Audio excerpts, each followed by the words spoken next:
thank our hosts at Lincoln Land Community College.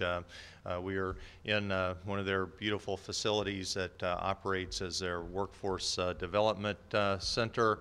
But as you were coming in, if you notice the construction of the new building, that actually is a new center for their workforce development programs, which I think does a couple of things. First of all, it shows the local commitment of Lincoln Land to its region's workforce and the training programs that they offer. Obviously, they're in an expansion mode, or they wouldn't be building a new center. So I want to recognize Rosalind Bruce, who will be speaking later, who's with Lincoln Land Community College. But I also think that, the construction of the center, demonstrates the ongoing importance of workforce development, job training, and preparing not only our youth, but also all members of society who are working, who need to upgrade their skills as we continue down a continuum of progression in employment opportunities. I am Warren Ribley. I am the director of the Illinois Department of Commerce and Economic Opportunity, which is the state's economic development agency, which obviously includes as a major part of its services administration of a number of job training programs that we are here today to highlight, and specifically, unfortunately, having to highlight what we are seeing as proposed cuts and reductions in the federal budget that would severely impact job training and reemployment services at a critical time when we're trying to put people back to work. Today, the significance of this day is that across the nation, we're seeing representatives from workforce, business, and labor communities come together on what is being called National Workforce Day of Action to highlight the $3.6 billion of proposed reductions in job training services to the current year funding level. These Workforce Investment Act services are provided to disadvantaged youth and adults, and most importantly to unemployed workers. And I can tell you firsthand, based on my experience in working with the local workforce areas at the statewide level, that these types of programs are vitally important to our nation's economic recovery, and they've played a large role in the job creation efforts that we see going on. So now clearly is not the time to be cutting funding to programs that are putting people back to work. Fortunately, just last week we learned that the Illinois unemployment level fell for the 13th consecutive month. That's good news. Bad news is it's still at 8.9%, and that's just an unacceptable level. But we are seeing signs of recovery, and we know that the kind of programs that are supported by the Workforce Investment Act are largely responsible for that recovery. In Illinois, again, we're fortunate because we have seen since January of this year net new jobs of around 85,000 people, which is leading of all states in the Midwest, and I think last statistic I saw, we were fourth leading state in terms of job growth. We again cannot rest on our successes there, however, knowing we still have a long way to go. We are also pleased to see job growth, and we track that in different sectors, and they are sectors that we have identified as important sectors, and sectors that provide good paying jobs and provide the kind of jobs that are going to be necessary to continue economic recovery as we come out of this great recession. Just This year, Illinois is receiving more than $138 million through the Workforce Investment Act, and with that, we've been able to serve more than 173,000 individuals, which was a 25% increase from the previous year. And in addition to that, we've had over 177,000 job seekers that have utilized the Illinois WorkNet online portal to access services. And you're going to hear a whole lot more about Illinois WorkNet later. But for now, the budget proposal that's under consideration would eliminate current funding for the Workforce Investment Act, and it targets other vital training programs for deep cuts or elimination in the upcoming fiscal year, including a 50% reduction in innovation funds that states use to implement regional employment and training initiatives. Under the current structure, the way it works is that 85% of the funds that are received flow down through the local network. We have 26 local workforce areas in Illinois, but 15% of that is retained at the state level for innovation initiatives. And we're deeply concerned that if these cuts go through, that it will essentially halt Illinois' track record at shoring up these high growth sectors that truly are leading to good paying new jobs for Illinois citizens. So of that funding that we received, $21 million is what the state used to support those initiatives. You know, we know from experience that states serve as the laboratories of innovation and developing creative solutions to the changing needs of the workforce by focusing on in-demand occupations that are driving our new economy. So if we're going to continue to succeed in bringing new sectors into this state and make Illinois even more competitive globally, we got to continue those state investments.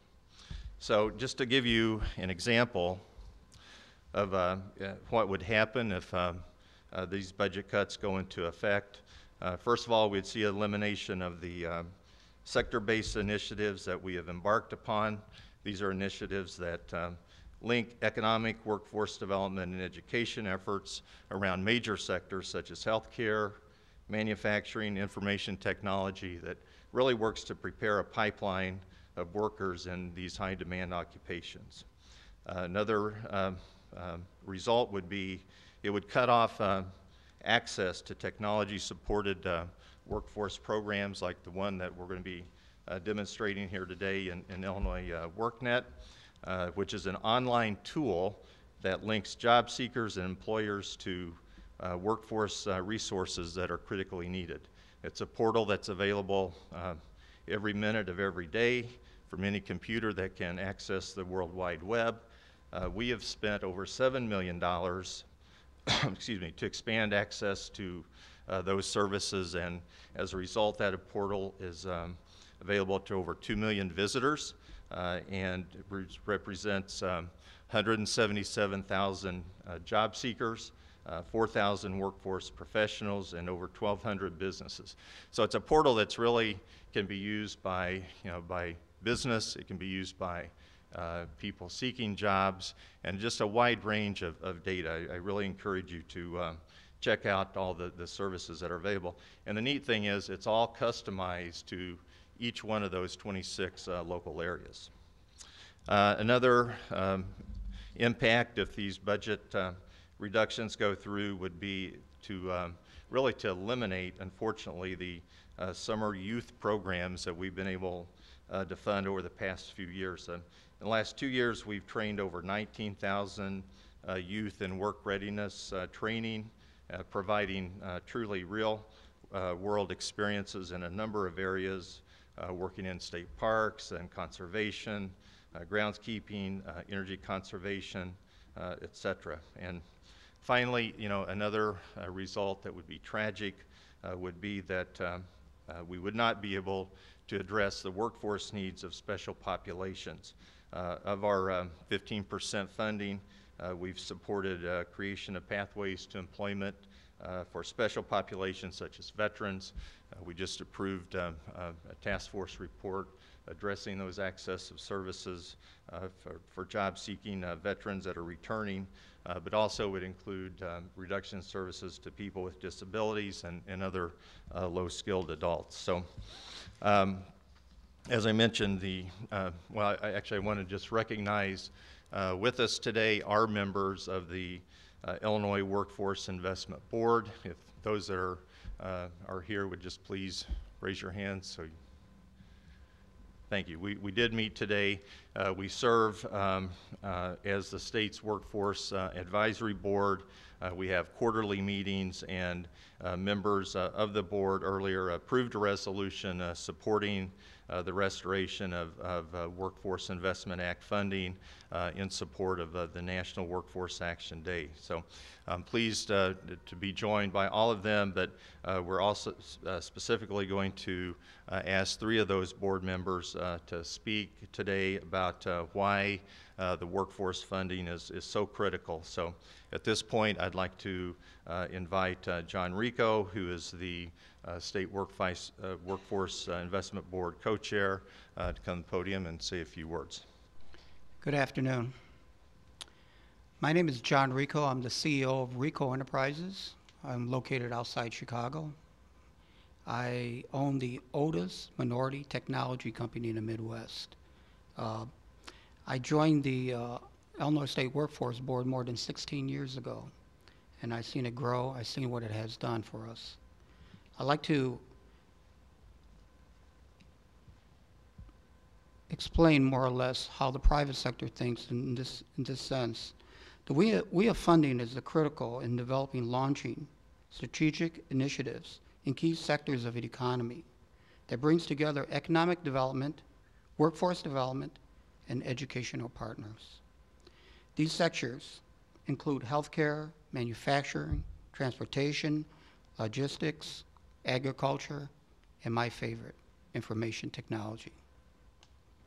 For example, I have chaired the technology task force for the iWeb, and we conveyed many partners in it. We have Microsoft, IBM, Motorola, and we have the Illinois Technology Association, and many, many more that's part of this board. With that, we have identified critical needs of these sectors, how best to address these by using both state and local WIA funds. It was already said about the workforce net. I was also the chair for the Illinois WorkNet, and I believe totally heartily in all that. In particular, there's a section there, especially for the businesses, not just for the users and people looking for job opportunities, but for the businesses themselves. You could actually set up your own business in there and be publicized outward. This is kind of a way of the state saying, we want you to be recognized as a business, not only offering the opportunities to job seekers. And guess what? It's free. It's a good thing. I've seen how these funds have increased the skills of Illinois' workforce and keep Illinois competitive in a global economy. And that I will fully support Illinois State Workforce Investment Board and the resolution of today. I thank you for allowing me to be here, and I'd like to hand it over to Tom Ashley, another board member. Thank you. Thank you. My name is Tom Ashby, and I represent Southern Illinois. And Southern Illinois, that is the area south of Springfield. Actually, that I had to introduce that to a few of our board members here, that there was an area besides Springfield as being the most southern tip. I live in Centralia, Illinois, and I've been on this board for approximately 8 years. And I want to commend this board for the educational and the mentoring process that was given me, because we have people like Sandy from Peoria that's helped us with the partnerships that we're developing. We have private partnerships like John Deere coming on board. This is a critical piece to this being a successful venture as workforce development. Now, talking about Southern Illinois, We are the host to having the highest unemployment area. This is why it's critically needed and insisted for our areas itself. We have the different areas that it's needed in: healthcare, transportation, manufacturing. The only way this can be delivered is through this workforce development. For example, WIA funds were used to support healthcare initiatives in Southern Illinois through Connect SI, a consortium of 20 Southern Illinois counties working on workforce and economic development issues, as well as launch new healthcare initiatives in Southeastern region through the leadership of Illinois Eastern Community College. These funds were also used to assist manufacturers in the region to provide upgrade training through Lakeland College and Illinois Eastern Community College. A concern to all is, how do we spend the dollars? Through our task force on training in demand occupations, which I chaired, we ensured that WIA dollars were spent on training customers. Illinois has instituted a requirement that 40% of WIA dollars are spent directly paying for the customer to receive training that prepares them for jobs in their own area. That's critically important.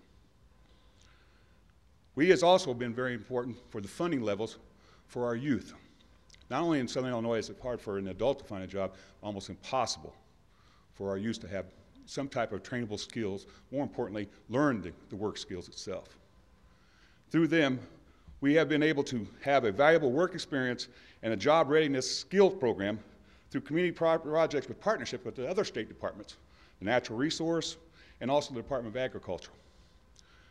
Through these efforts, we've been able to show them conservation, preservation work, but more importantly, we're using this to do good use because we have community gardens which actually feed the people. I think this initiative has to be maintained and is critically important to Southern Illinois. And I'd like to turn over to Roz.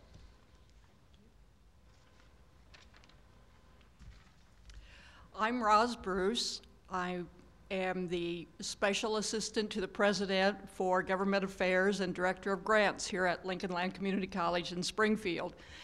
And again, I just want to welcome all of you and thank you for coming here today. And as Warren said, we're especially proud of our newest workforce development building, which will be completed this time next year, and we hope you all return.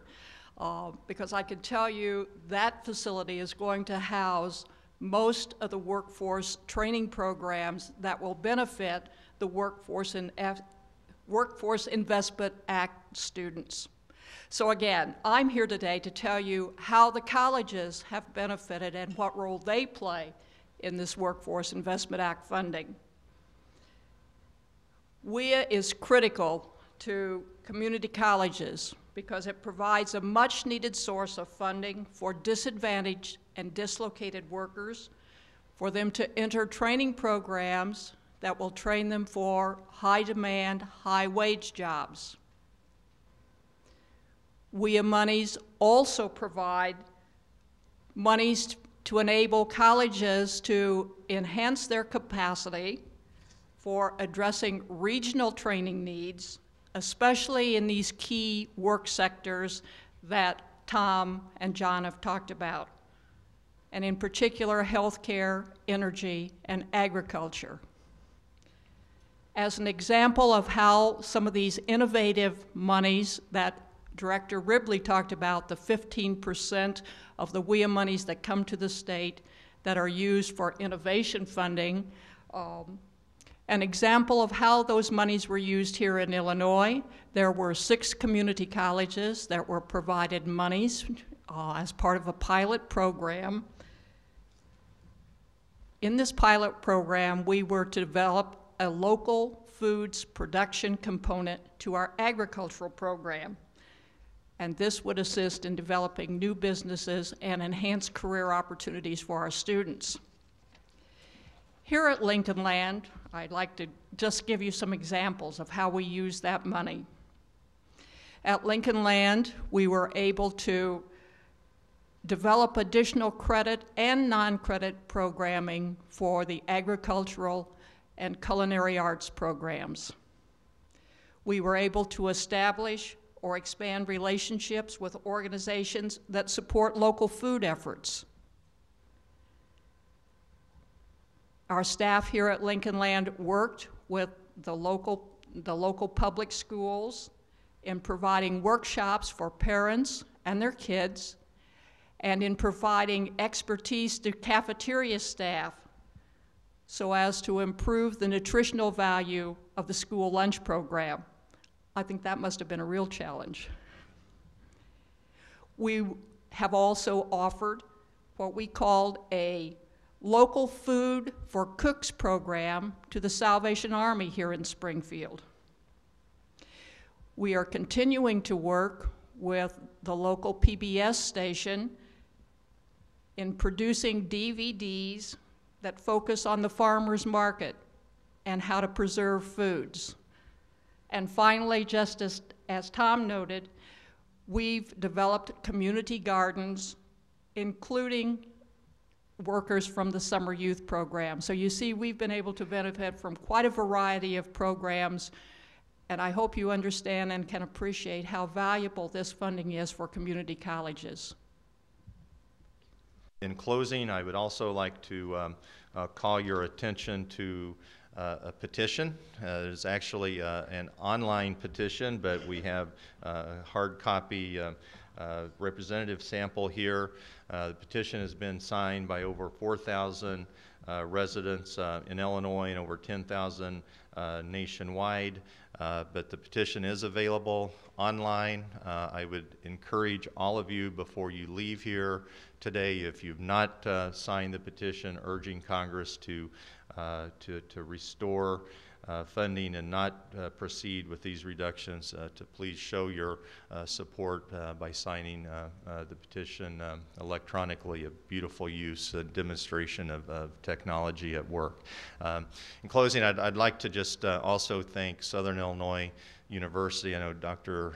John Washburn is here, and Gene Kitchens is with us, and their staff that really have worked to develop Illinois WorkNet. They've been terrific partners with us, as well as Lincoln Land Community College, which actually hosts the backbone of the entire system. So thank you for your leadership in bringing this, and it wouldn't be possible if we didn't have these funds, and it'll go away if these funds are cut. So thank you very much.